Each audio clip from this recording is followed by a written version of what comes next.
Welcome to PM Express Business Edition. The telecoms industry has come under a lot of scrutiny over the years in terms of its contribution to the state. While some have argued that they should be taxed more, others think that the country is killing the geese that lays that golden egg for all of us. One cannot forget about the taxes and the levies from the local level and even the national as well when it comes to the telecom firms. But in all of this, how do we ensure that these taxes that these telecom operators are paying to the country impact on service delivery as well to their customers? Well, today we are focused on the telecom sector in terms of overall contribution to the state, their taxes, regulations, and service delivery, as well as one cannot forget about the E-Levy and whether the time has come for us to take a second look at this tax in terms of the whole taxation of the telecom sector and going forward, what can be done. And also the SIM card registration as well. All these issues wrapped up on PM Express Business Edition as I engage the Chief Executive of the Telecoms Chamber, Dr. Kenneth Ashibe, to get all these issues for us and get some answers for us. All these issues wrapped up on PM Express Business Edition. We'll be right back after this break.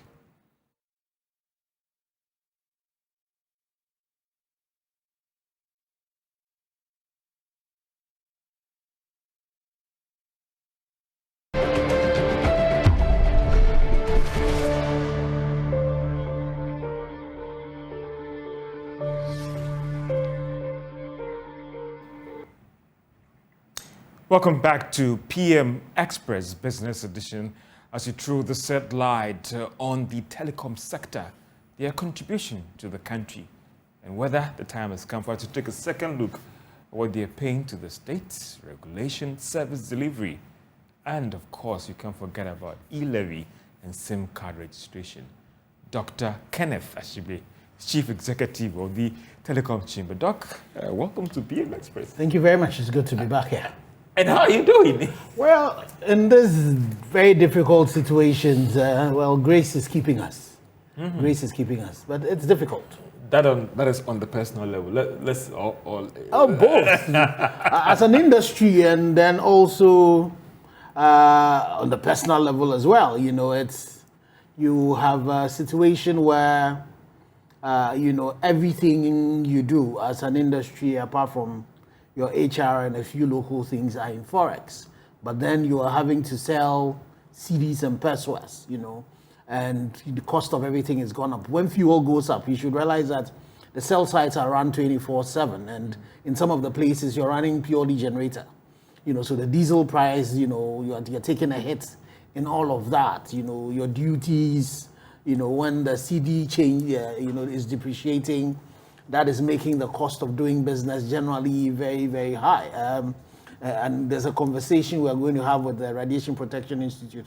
Those who've been monitoring radiation, they are asking that they want to raise, the prices they charge. And, so it's not just that. You have the situation where in Katsina and Nankana district, for example, instead of district assemblies charging you when you're laying your fiber for the number of crossings, some district assemblies are wanting to charge you per kilometer that you lay, and all of that is going to be, going to impact on the cost of production. And then I think globally, the industry that you don't see prices or we matching inflation, and most of the time it's even deflation, it's the telecommunications sector. When did you hear the water producers came together and said, they were increasing the bag of water now? But for us at the chamber, one of the things we don't discuss is prices. And the competition among our members, up till now, you really have not seen prices, go up, as it ought to be. So it's really a difficult time to be a Ghanaian, and I'm hoping that all of us can come together, working together with government to take ourselves out of the quagmire that we find ourselves in. Still back on the telecoms industry, because some would argue that, well, I stand to be corrected, maybe the data doesn't support it, that people can't do it. It's more of an inelastic commodity. So whatever that you do, people are using it, and the numbers are coming. I mean, so where is the argument about? Well, you see, let me just give you a typical example. Current economic challenges. Give a typical example. So if you look at the total tax that we launched recently, and you take one tax line, CST, and CST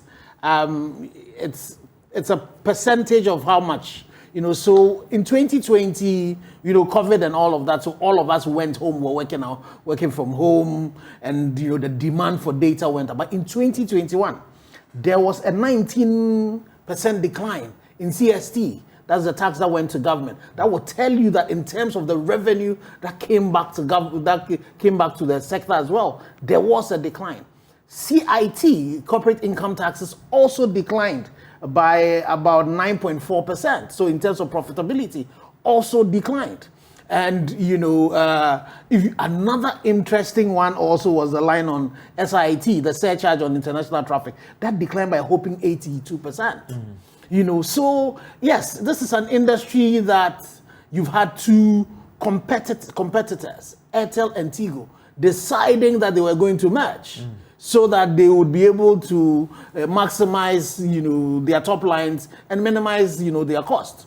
And that same industry, you got the owners sell it back to government at $1. The same thing has even happened in Kenya as well. So it's not just a Ghanaian problem. The telecommunication industry, it's a very, very highly capital-intensive business. You know that there were some Ghanaian companies, the BWAs, that were given licenses. Yes.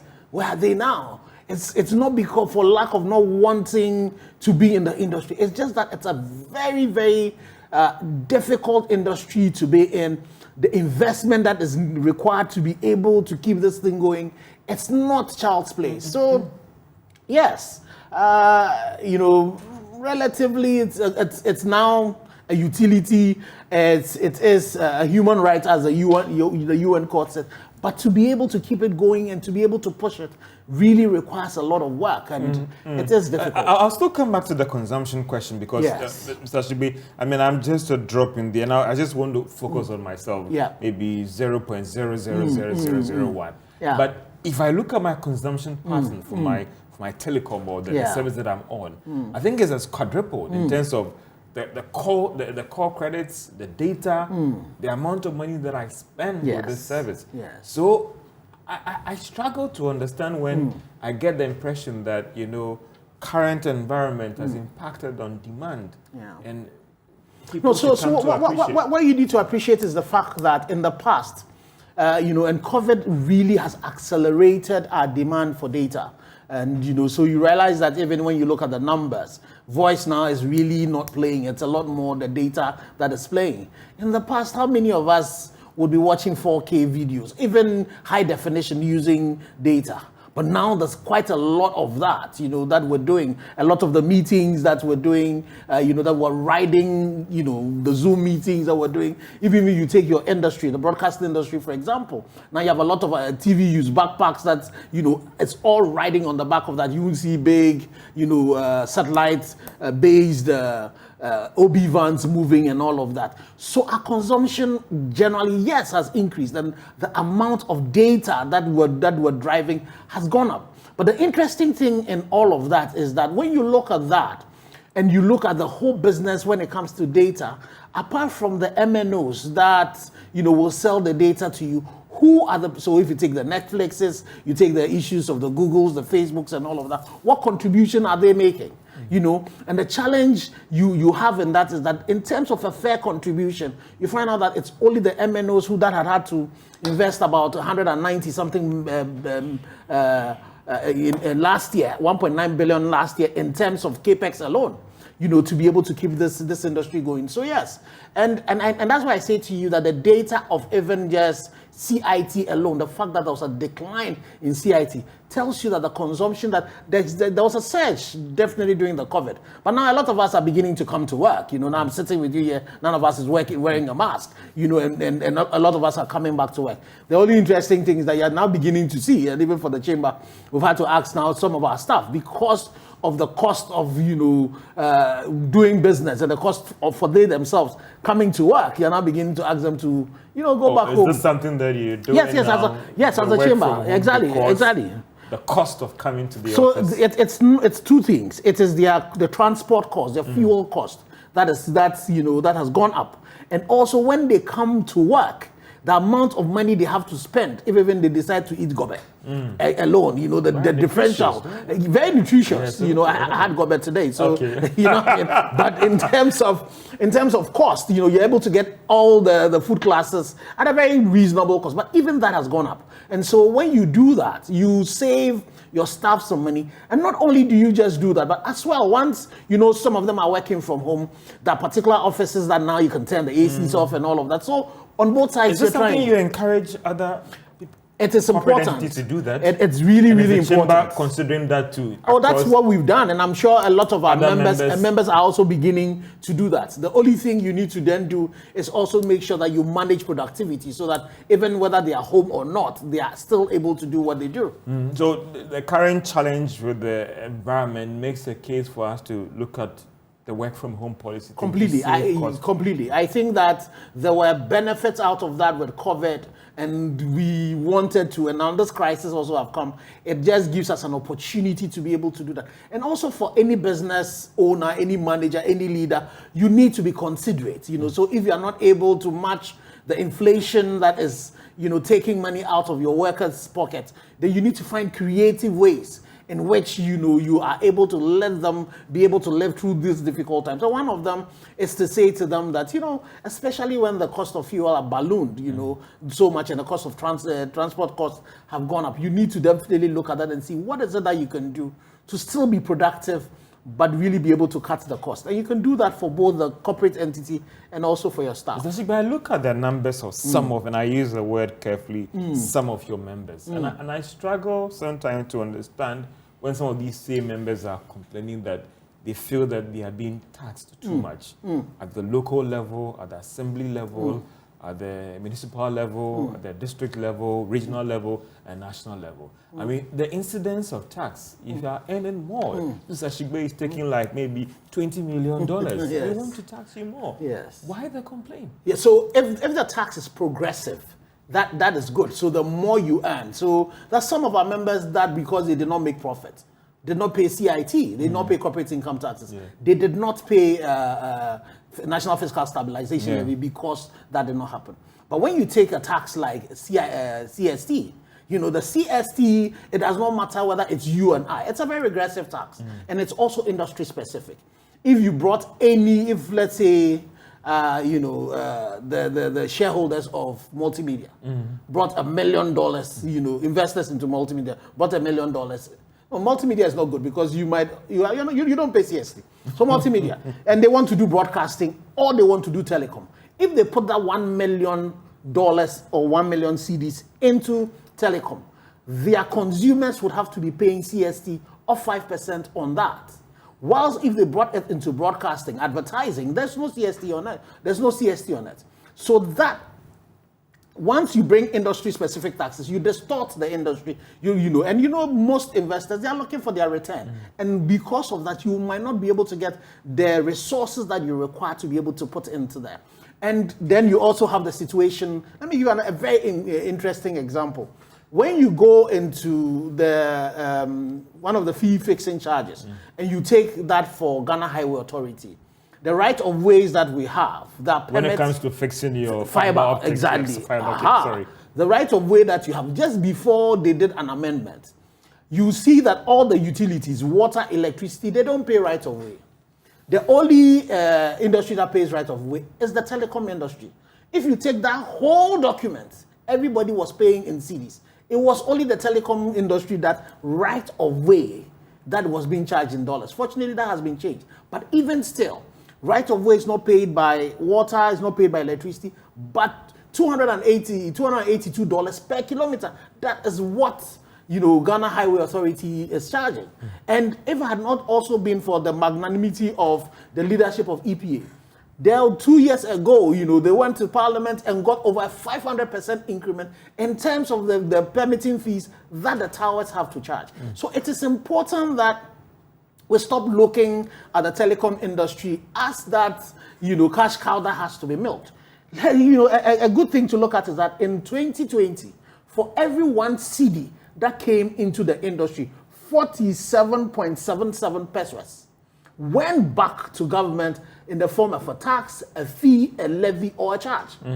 And it went up. In 2021, it is 47.38% of everyone. So if you take 100 cedis, 47.38 pesos goes back to government. That is taxing an industry that is supposed to be providing a lot of jobs, that is supposed to be carrying other industries, agri-tech, financial inclusion, driving all of that. You're taxing that as a sin industry, as if it was tobacco, it was alcohol.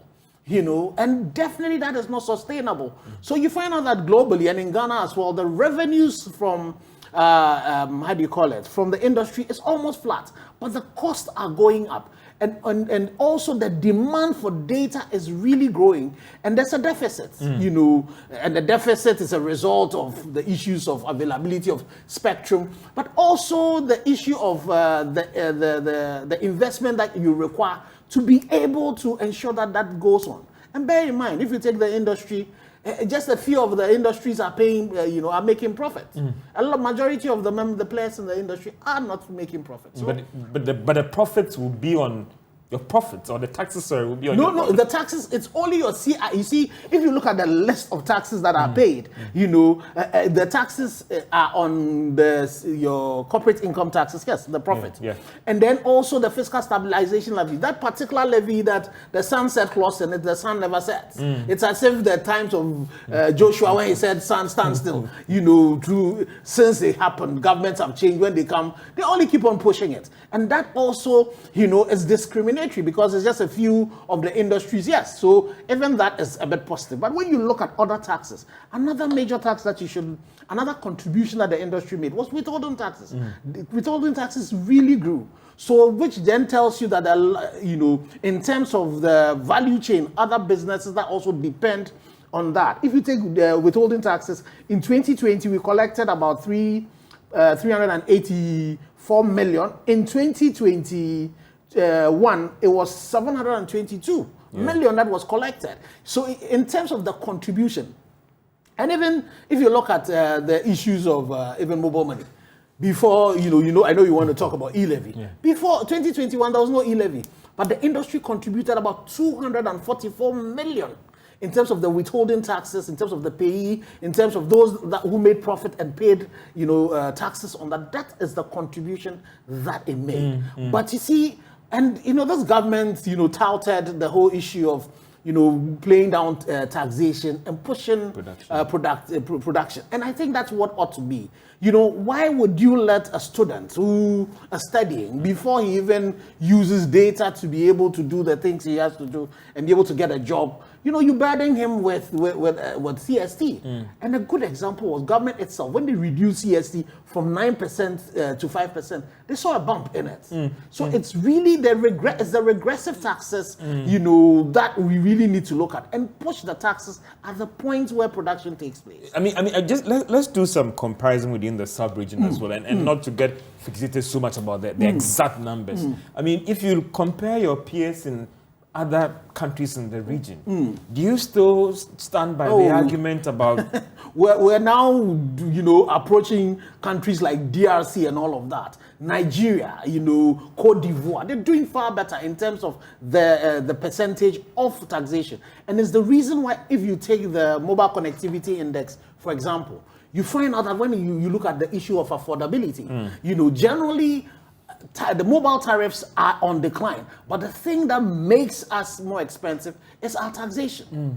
So comparatively, you can't, and the data, the comparators are there. You find out that if you take even just Nigeria, Cote d'Ivoire, and Ghana, we are definitely, in terms of the level of taxation as an industry, it's really far. We are now approaching DRC, which is one of the very bad examples that you have. I see. Interesting. It'll be a good time to move into the E-Levy thing. And before this tax was introduced as well, and you will also help me out in terms of your total taxation that you pay to government as an industry last year as well, to get some fine details on that. But also let me move into the E-Levy discussion as well.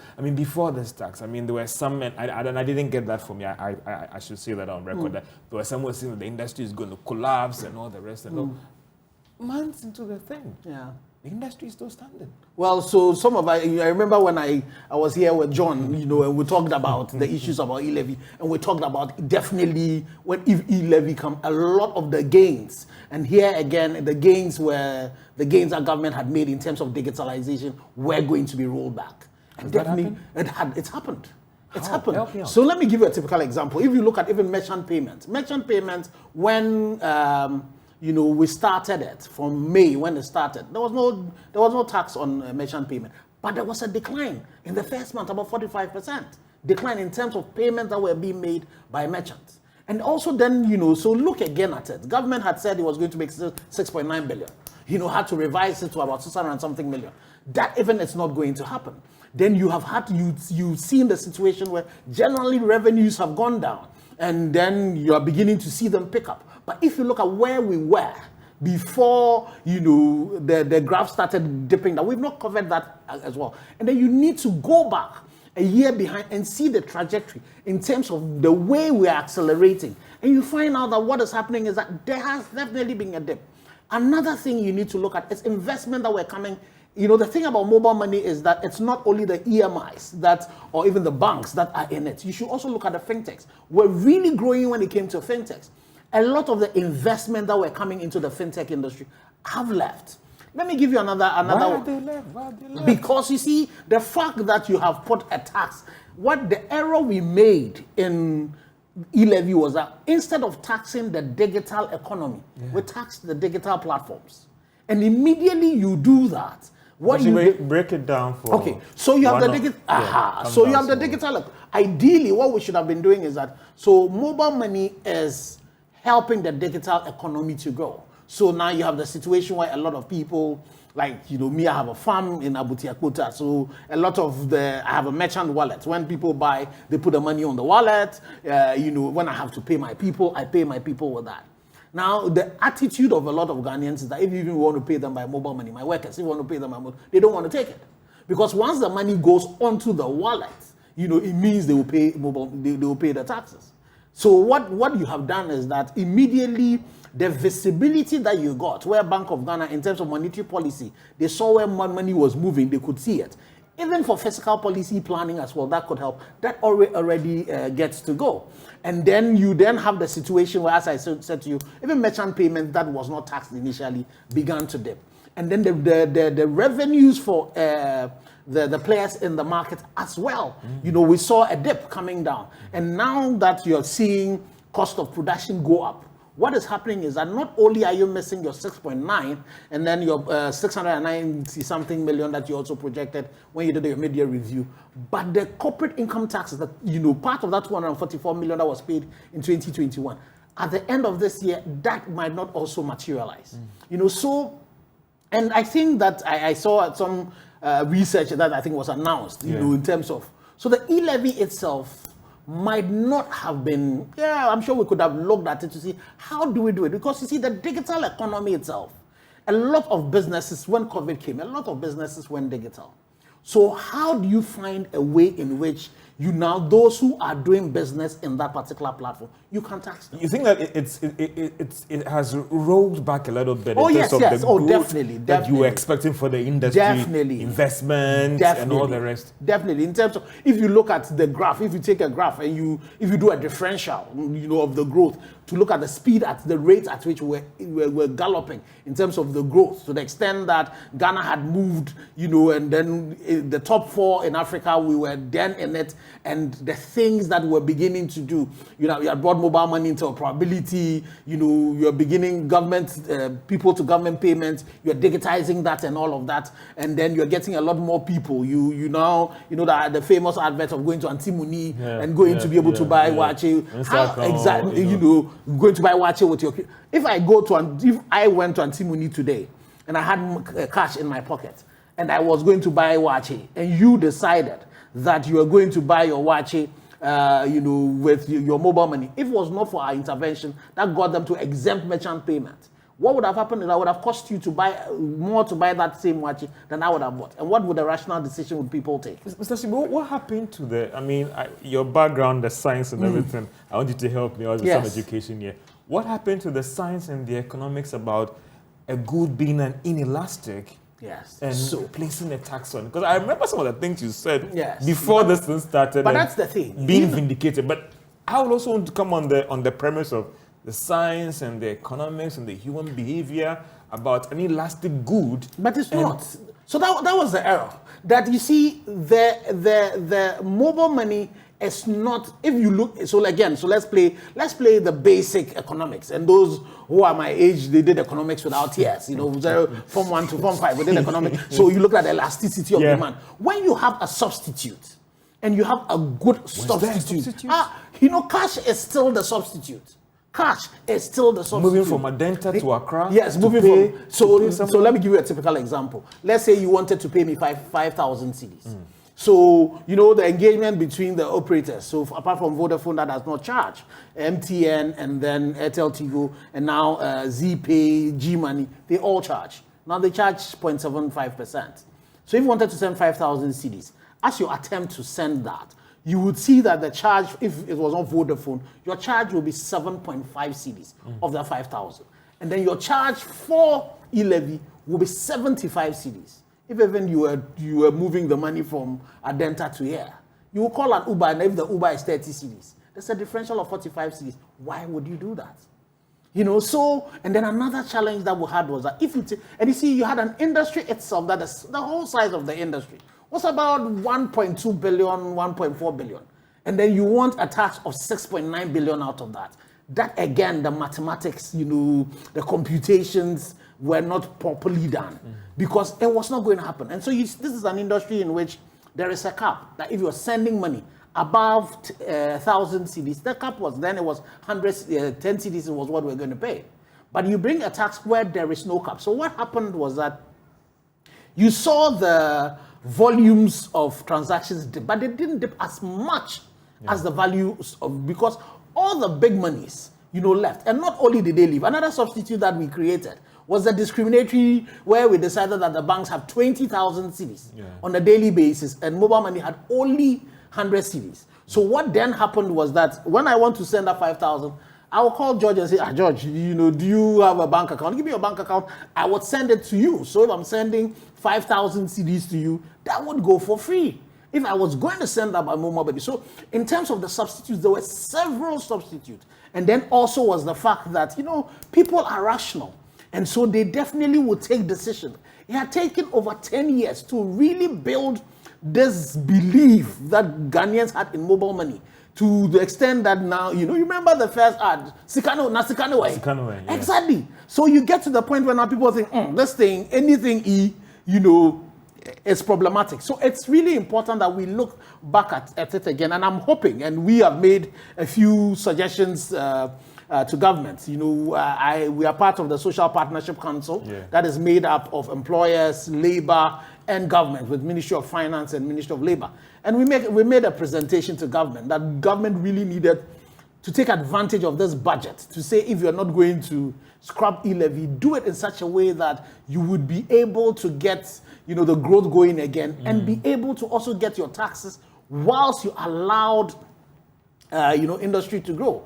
One of the things that, you know, had been said was that, so maybe it was exemptions. It would be disastrous if we go and instead of merchant payments that were exempted, we attempt to tax merchant payment. You know the thing that has happened? One of the positive things of E-Levy is the fact that now a lot of the merchants have had to go and register to be able to benefit from the exemption. And that immediately gives GRA a lot more visibility about this merchant. So now they will be able to look at how they're doing their business.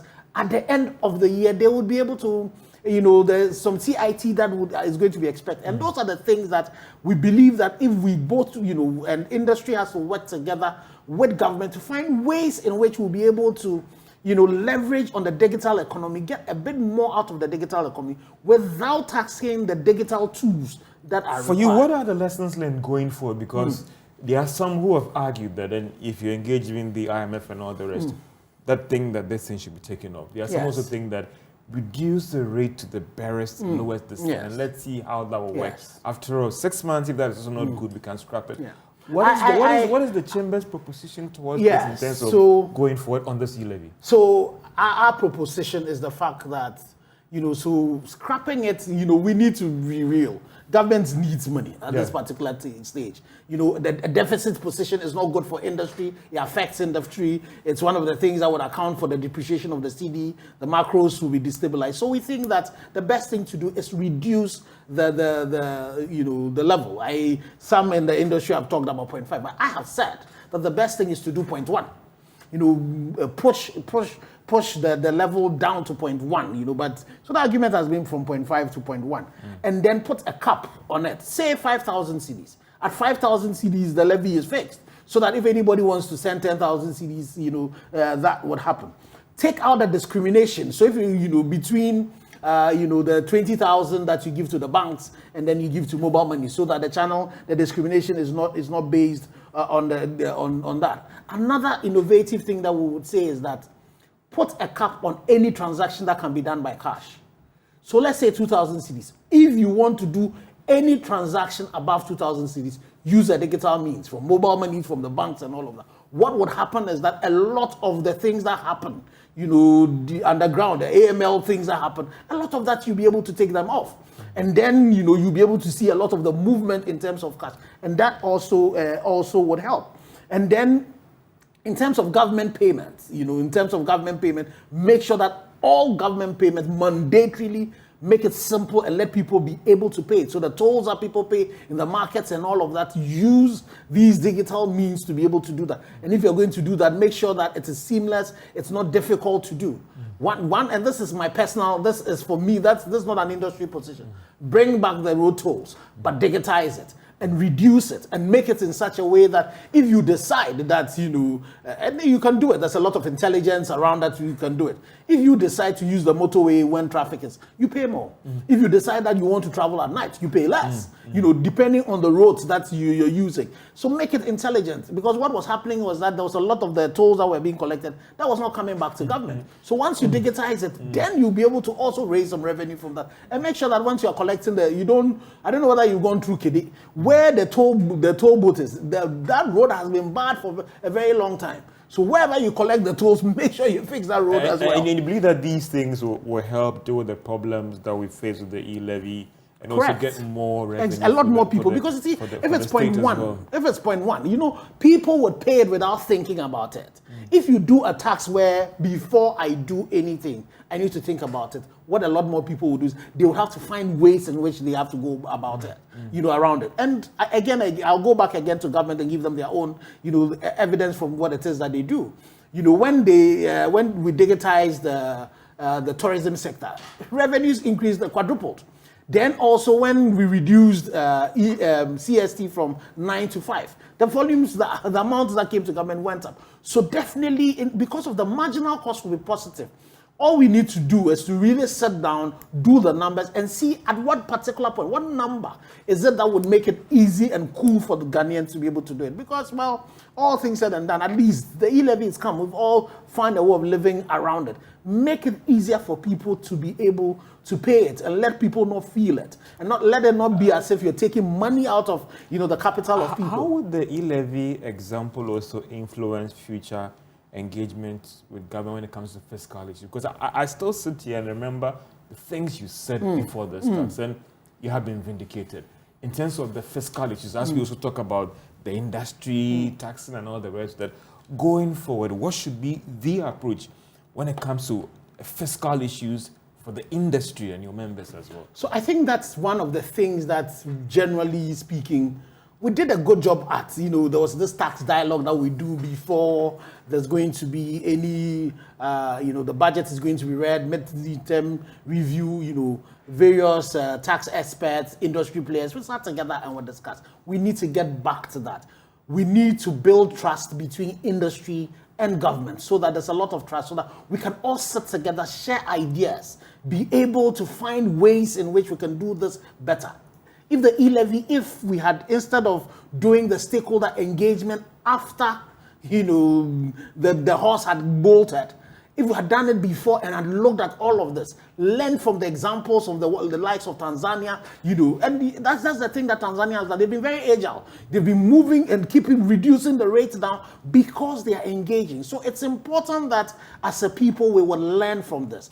And then also when we do it, we don't, E-Levy is a classic case of a way not to introduce a tax. Then after the fact that the industry was not engaged, CSOs were not engaged, academia was not engaged, then we then took it to the politicians. And then it just became a political banter, really not looking at it. That's another way not to build a nation. Because whether we like it or not, both sides of the house, we require, after elections, there should be a time where governance happens. And so if the policy is not good, both sides should be able to come together to refine it and make it work. If the policy is good, how do we work at it? So it's important that we come together to be able to, and this crisis gives us another opportunity where all of us, would have to find ways in which this galloping inflation that we find ourselves, the CD depreciating, all of us will have to come together and be able to resolve it. And it needs a lot of talking together to let that happen. I would also want to get back to you and also look at for you the way forward in terms of the taxes issues as well. You've spoken about this one, but also want to get from you your contribution to the state when it comes to last year. Okay. Also, one thing that bothers me a lot is the infiltration of the system with these fraudsters. As an industry, what are you doing about this to ensure that? I mean, I have somebody, and sorry, not about, who is very educated and says, still, I wouldn't use Momo and all the rest, because when they hear these stories, they are worried. SIM card registration, also get your thoughts about inputs into the 2023 budget. This is PM Express Business Edition. To talk about the telecom sector, E-Levy, taxation, regulation, and of course, the SIM card registration. All these issues on PM Express Business Edition. We'll be right back after this break.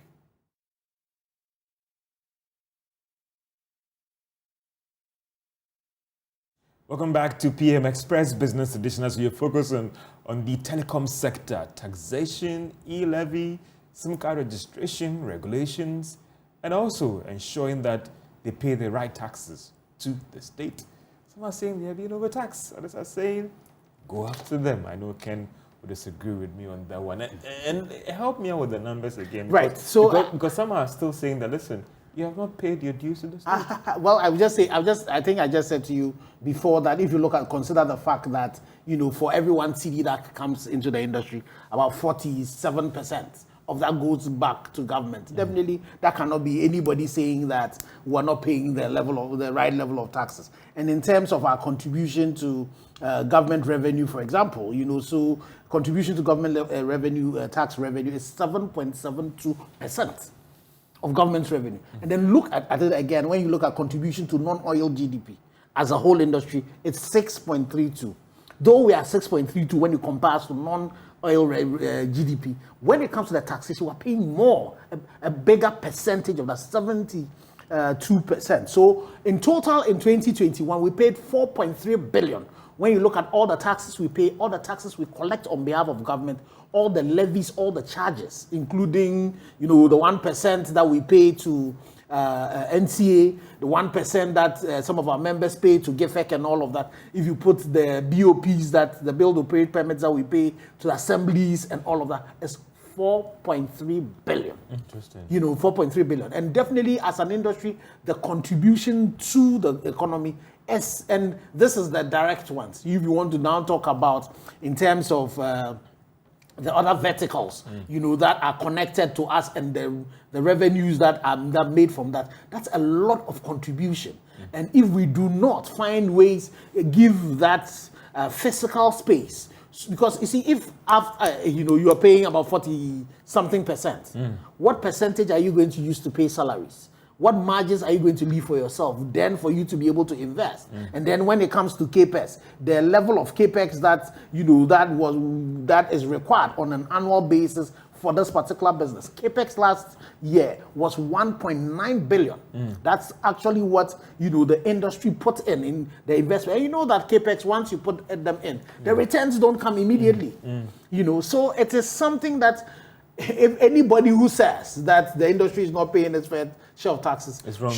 Completely wrong. Let's come to SIM card registration. We're all excited about the dividend and the benefits of it. Yeah. But some people are saying that, listen, it's going to hurt you. You're going to lose subscribers. Well, I think that SIM card registration, the objectives for it It's a noble one. You know, you'd want to ensure that you have a robust database on which, you know, SIM cards are registered. So most of our fraud challenges that we have in this country are social engineering. So if you have, you know, SIM card registered using the Ghana card, which is very robust, and then also you have the addressing systems, and you'll be able to identify people, you know, even for SIM boxing, for example. I'm sure, you know, if you look at the numbers, it seems to have come down a bit, though it's not gone down to zero. So that's an improvement.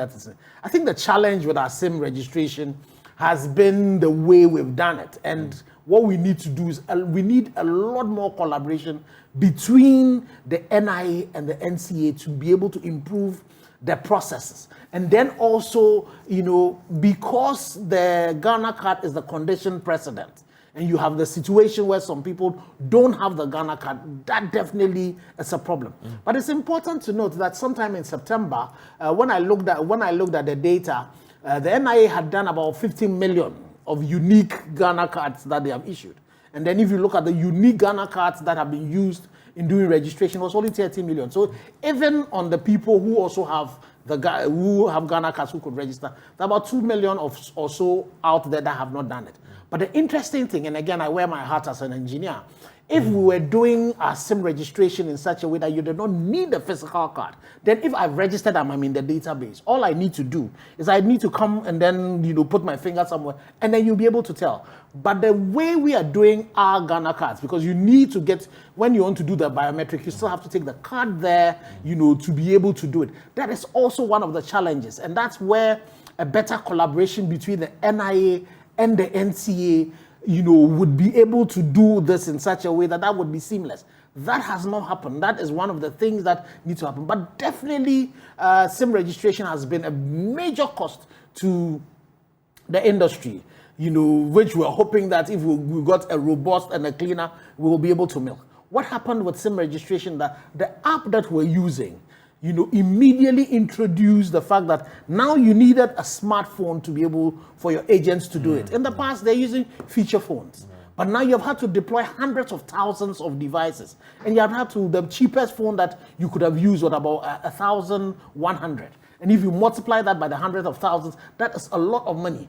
You also have had a situation that you had to employ, because when we started and you saw the queues that came in December and all of that, you know, working with the Ministry of Communication and the NTA, we now had to send the registration to people. You then had to recruit other agents who then had to, you know, buy, how do you call it, tents and all of that, you know, the vehicles that you're fueling to be able to go out, to be able to get these people registered, all cost a lot of money. And unfortunately, you know, the stubborn academy also came in. But Mr. Shu, do you think that enough time has been given that, listen, as an engineer and as a player as well, enough time has been given that a certain George Wiafe who said that I have not gotten my Ghana card, I need more time and not time. Do you think that we should close the chapter on this, or we still need to have a window where still people can come in who, due to no fault of theirs, can still register? So I want to wear my hat as an engineer. I want to wear my hat as a project management professional as well.